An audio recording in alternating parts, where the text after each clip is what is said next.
Hello YouTubers, and welcome to my second installment of my SHTF series. In this series, I'll be discussing certain events and disasters that threaten our society and may ultimately cause the end of the world as we know it.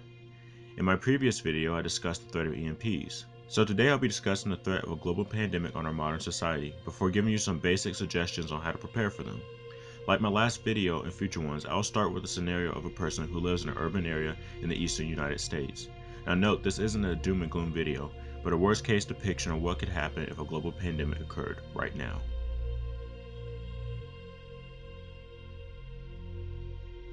Imagine it's a cold, late November day. Fall is coming to an end and winter is rolling in.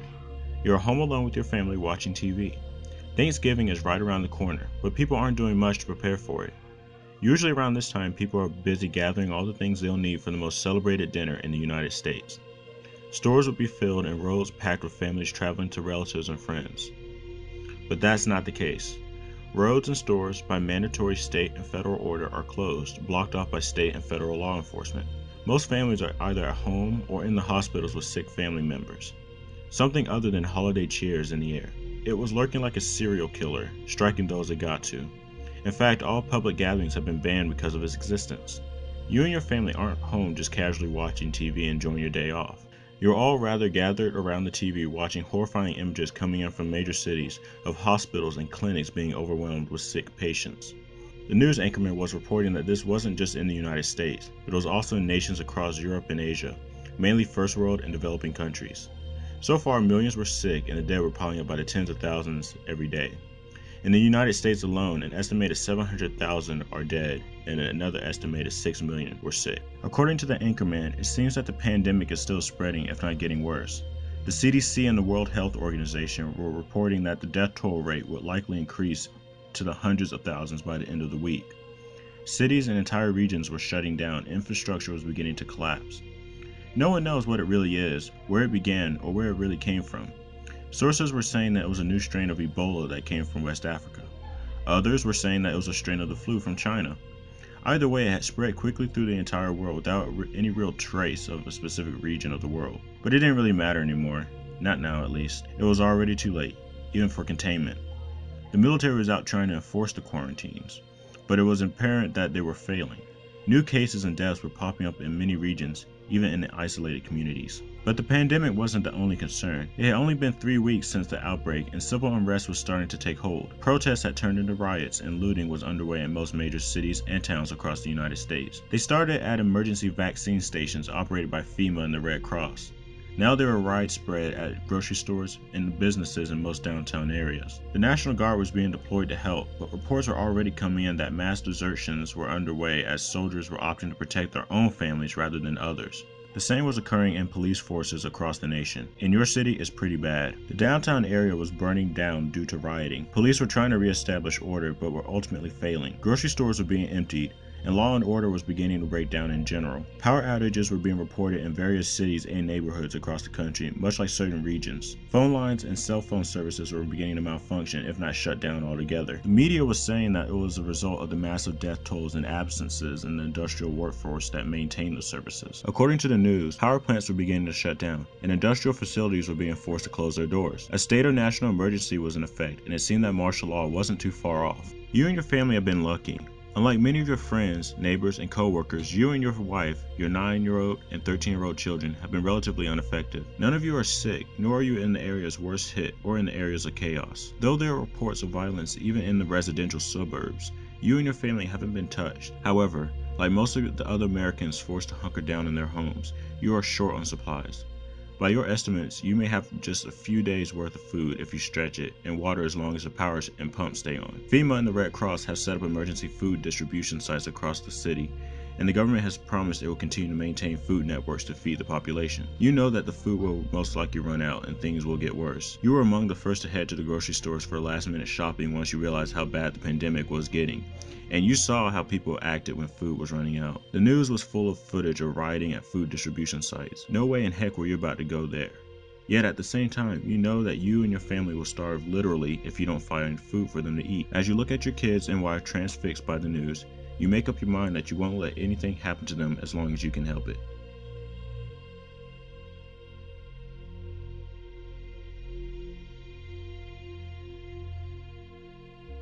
In this scenario, our novel virus had erupted, quickly infecting the world as a whole.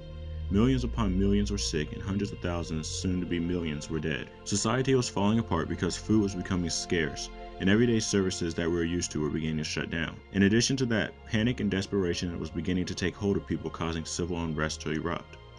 The police and military, while trying to maintain the peace, were being set back by mass desertions. In this world, our characters found themselves virtually trapped in their house, too afraid to go outside, but in need of supplies. Our main character, a loving father and husband, found himself debating his morals and determination to feed and protect his family. In the end, he makes up his mind to do whatever it takes to sustain his loved ones.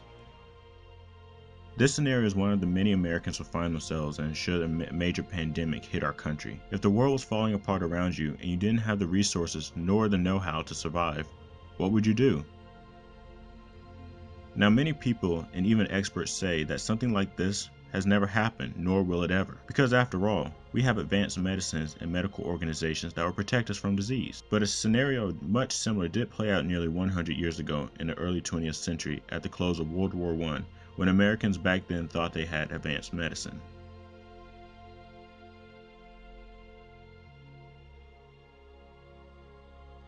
On March 4, 1918, a private Albert Gittrell fell sick at Fort Riley in Kansas with an unknown disease. At first, no one took notice.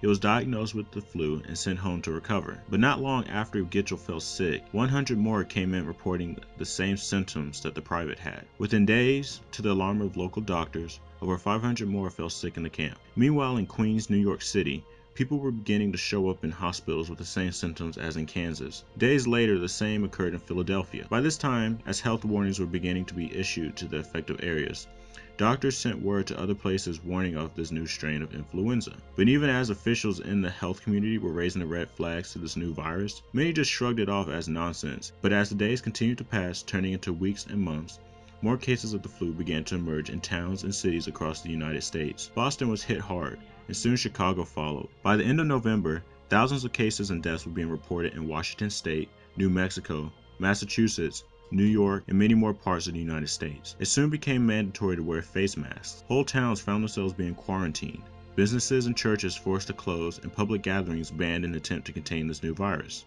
Even though the Great War, known as World War I, had just ended, celebrations were cut short as crowds fell sick by the hundreds and died. One particular event occurred in San Francisco when people there thought the pandemic was over and took off their issued masks and gathered to celebrate. 5,000 fell sick and many hundred died.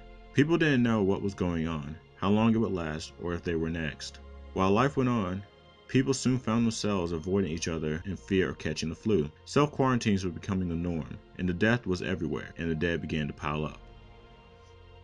Fortunately, by the spring of 1919, it did eventually end. But when the reports of new cases ceased and the pandemic was declared over 675,000 people were believed dead in the United States alone. By 1927, it was discovered that the pandemic had also impacted Europe and Asia, affecting hundreds of millions and killing at least 50 million people altogether. Life quickly returned to normal, but the pandemic of 1918 to 1919 would never be forgotten. The origin of the virus, now known as H1N1, wasn't known for decades until a recent theory pointed to China. A green theory suggested that the virus traveled to Europe, the Americas, and the rest of Asia through the fighting in World War I. It was dubbed the Spanish flu, mainly because it gained bigger attention after the virus moved from France to Spain, as odd as that may seem. But even with the theory that suggested it came from China, no one will really ever know where it really came from.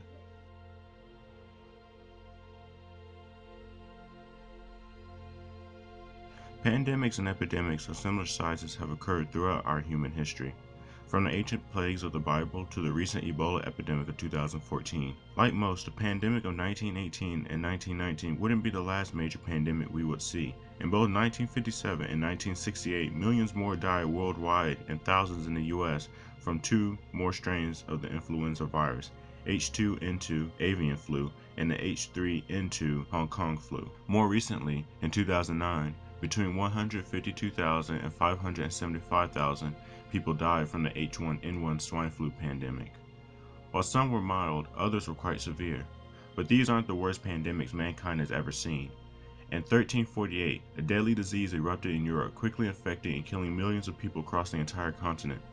The Black Death was caused by a bubonic plague, a pathogen that created horrible boils on one's body and caused nearly every symptom in the medical book, including nausea, diarrhea, headaches, and even delirium. In total, more than 100 million people died, roughly 30 to 60% of Europe's population in the span of a year, bringing the world's population down significantly. The world had never seen a pandemic like this since. Now, terms used to describe viruses and other biological contagions can be quite confusing, somewhat impossible to learn even. In this video, I'll do my best to explain them.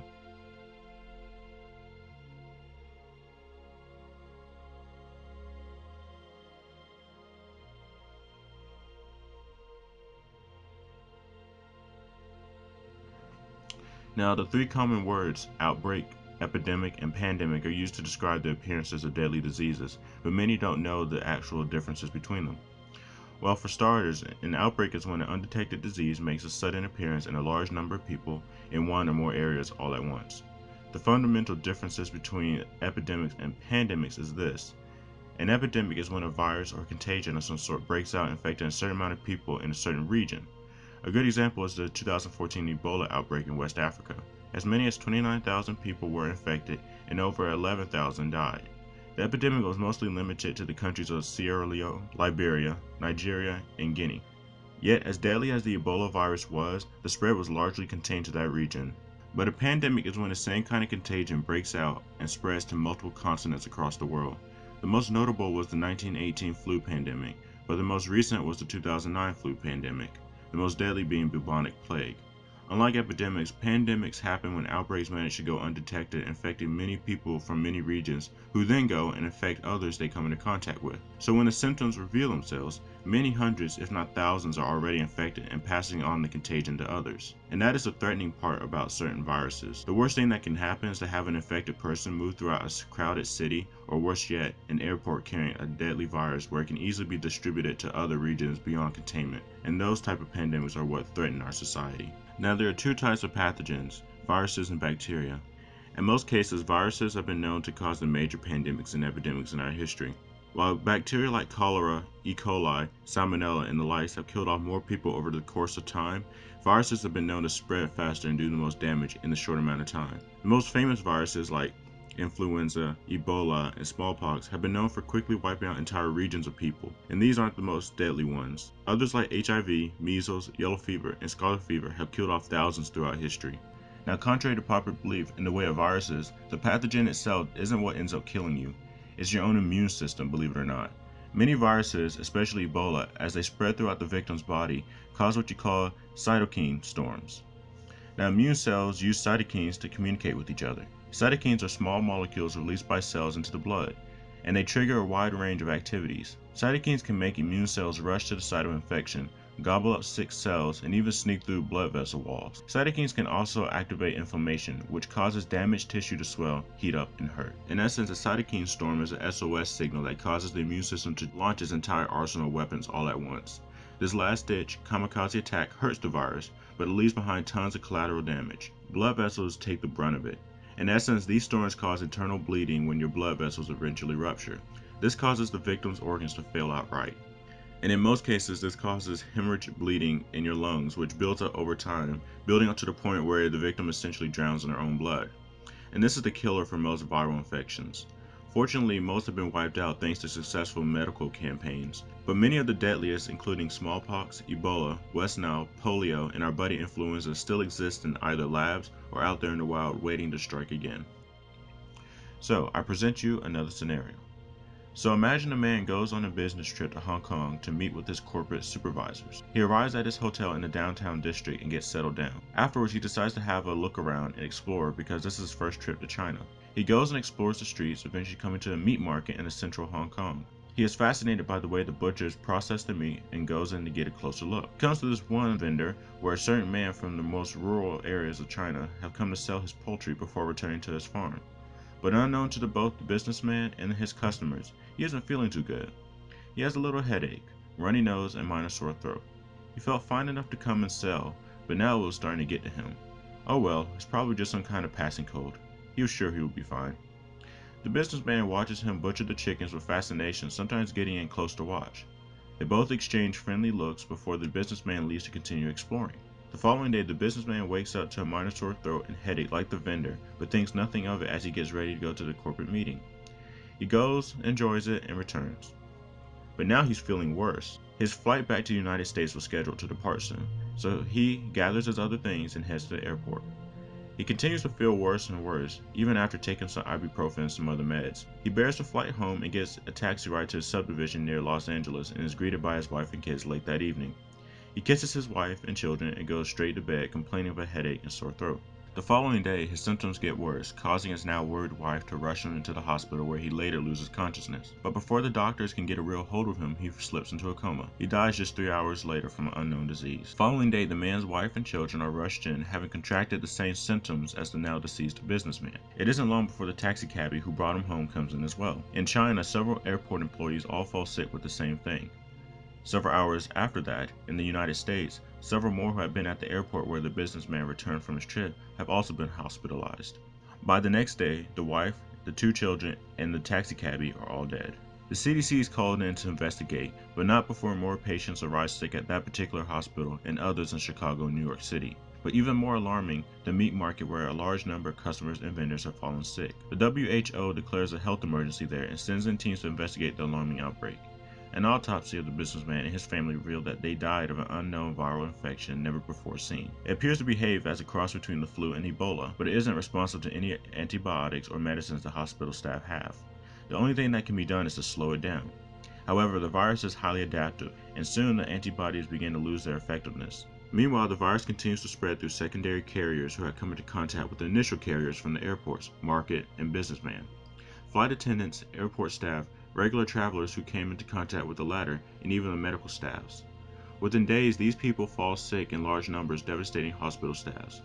Even some of the CDC and WHO teams get infected as they probe and interview some of the sick. These teams desperately try to figure out who had contact with who in order to track down all the carriers and contain the outbreak.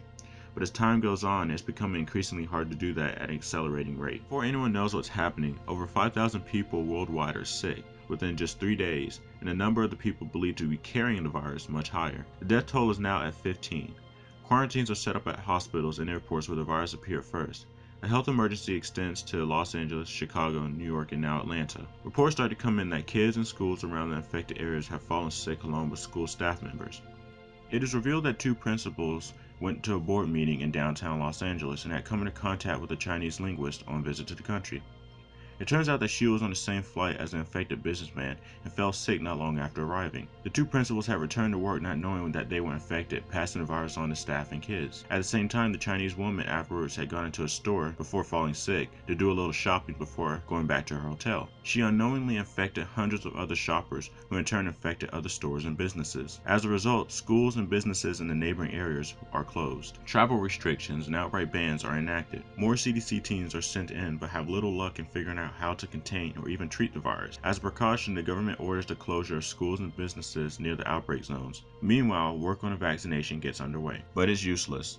The outbreak spreads and continues to infect more cities and towns. In the US alone, 10,000 are believed sick and the death toll skyrockets to over 200 just 7 days after the outbreak. That number accelerates to 50,000 sick 2 days later and 500 dead, to 100,000 sick and 2,000 dead by the end of that week. By this time, the federal government declares a national emergency and orders a quarantine of the whole of Los Angeles. Atlanta, Chicago, New York, San Francisco, and now Boston all follow suit. The females called in to help police enforce the quarantines and establish roadblocks that lead into the infected areas. Travel to China and other infected countries are banned and airports begin to close. As the now pandemic spreads out to cities and into wider areas, interstate travel gets restricted and state borders begin to close. Commerce is restricted and commercial networks get strained as FEMA and the police teams set up screenings at checkpoints across the states to prevent the virus from spreading, but all this to no avail. In the quarantine zones, crime activity is rampant and martial law is eventually declared in those areas and areas around. The martial law eventually extends to cities where the pandemic is worst. The National Guard is called in to help, though it is plagued by massive desertions and lack of turnout. But the last straw for many is when power outages start to occur, plunging entire neighborhoods, cities, and even states into darkness. Due to the toll on the workforce, work crews aren't able to get dispatched to conduct repairs, causing great strain on the national grid. Communication networks are also in jeopardy as phone lines and cell towers are overloaded with millions of calls. Slowly, the networks start to collapse. By the time the first month comes to an end, over 10 million people are sick and nearly 3 million are dead in the US alone. Worldwide, tens of millions are dead, hundreds of millions are sick. Europe, now infected, soon collapses into anarchy, and political shifts are in the making. With the US and her allies distracted, enemies and other nations least affected by the pandemic begin military campaigns to settle old scores. China takes Taiwan. Russia begins retaking old Soviet-era republics. Israel is attacked by her enemies. Iran begins to expand, and the North Korea invades the South, which is suffering from huge pandemic casualties. The list goes on. As the second month comes to an end, a whopping 6 million Americans are dead, and another whopping 20 million are believed to be sick. The deaths to the virus continue as the first wave burns itself out and the second wave begins, being worse than the first. The US government has declared martial law in the entire country and has retreated to underground bunkers. Society as we know it is now over. Most of the power is out across the country and communications are gone, and most of our services are no longer available. The people are in danger of starving and dying of thirst and secondary diseases. The economy is now non-existent, and businesses are closed not to be reopened for months, if not years to come. Finally, 1 year after, the pandemic dies out, leaving many areas of the planet devastated. Over half of the population of the United States is dead. Europe is nearly gone as a whole. China now has 2/3 of its original population, as the rest of Asia. Things are far different. The US government no longer exists, but is replaced with a new provisional government that is focused on national recovery. Cities are mostly abandoned, and rural areas are sparsely populated. Many more millions had died from starvation and a host of other diseases that followed this collapse of society. The UN, now headquartered in Africa, begins a global program to assist devastated countries. Once poor and considered third world countries are now made into new powers by the new economy that forms as a result of the previous depression. North America recovers eventually, and the US is reestablished. But cleanup will continue for many decades, and the memory of the pandemic will be burned into the minds of Americans for the rest of the country's existence.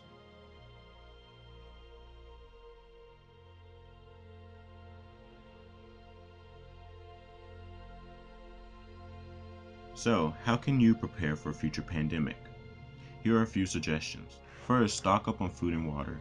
As I stated in my previous video about EMPs, in a prolonged pandemic, you and your family could go through a time where you're forced to go without outside help or conveniences. You want at least a month's supply, likely more, so that you have plenty of supplies to wait out the pandemic. Figure out what your needs are and figure out how to stock up accordingly.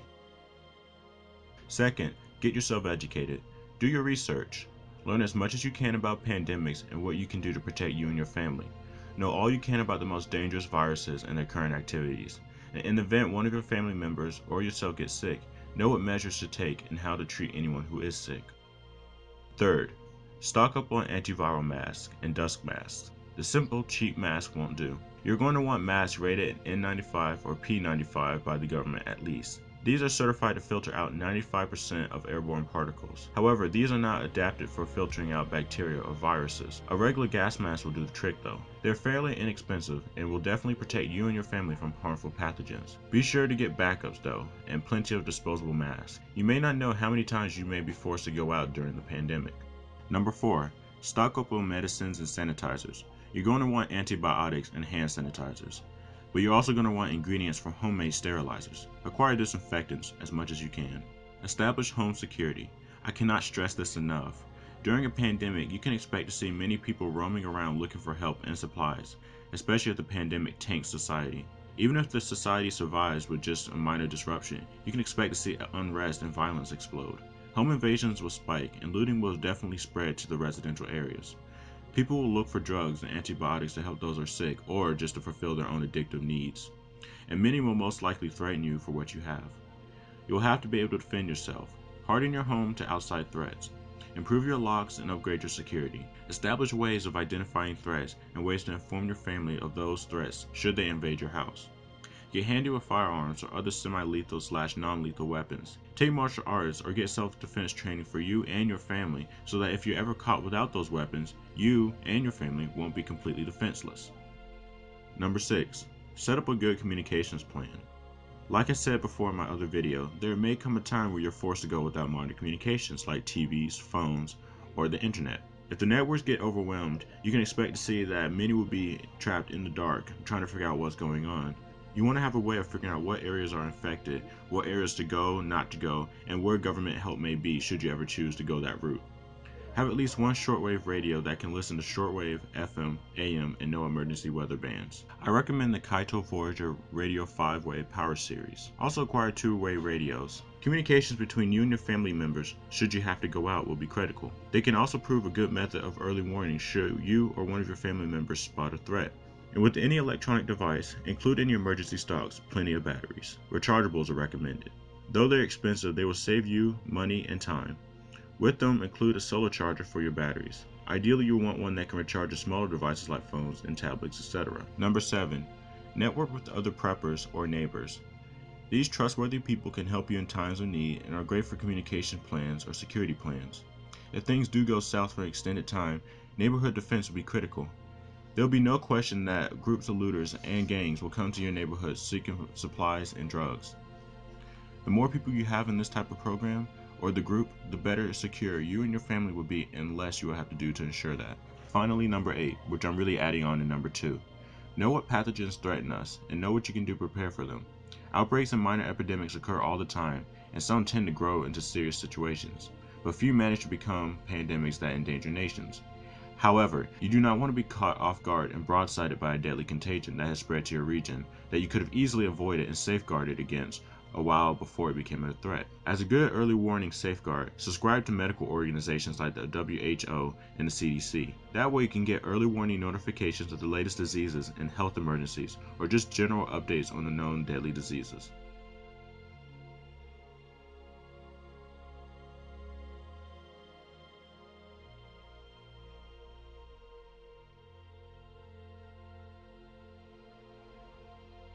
A nationwide pandemic has been agreed to be one of the greatest threats to America, and for good reason. It's strong enough they can do what our enemies and opponents could never do: destroy the United States of America. Mother Nature is always concocting new pathogens and contagions that can kill us. It will be wise to not ignore the threat they pose. But it isn't just nature you have to look out for.